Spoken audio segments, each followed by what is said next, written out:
ఈ ఎండలకు బతకాలనా సావాలా ఏం అర్థమైతే లేదు గా తీర్ల ఎండలు కొడుతున్నాయి మళ్ళా వచ్చి పోరగాలే ఎండకు భయపడి రోడ్ల మీదకి వస్తలేరు. అటువంటిది చిన్న పోరలు బడికెట్లా పోతారు చెప్పుండి.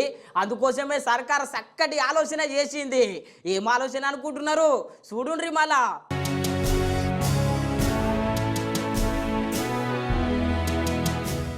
ఎండలు మండుతున్న వేళ చెరువులు ఎండుతున్నాయాలా సర్కారు బడి పోరగాండ్లకి చల్లటి వార్త చెప్పిందిలో. గీ ఎండ దెబ్బకు పిల్లగాండ్ల జీవితం ఆగమయ్యే పరిస్థితి ఉందని సర్కారు రాష్ట్రంలోన్న బడులకు ఒంటిపూట బడులు పెట్టింది. గీ నెల 15వ తారీఖు సంది వచ్చే ఎండాకాలం సెలవుల్లాక ఒంటిపూట బడులు నడుస్తాయి. కాకపోతే 10వ తరగతి పరీక్షలయ్యే బడులల్ల మట్టుకు 1 గంట సంది 5 గంటల దాకా బడులు నడుస్తాయి.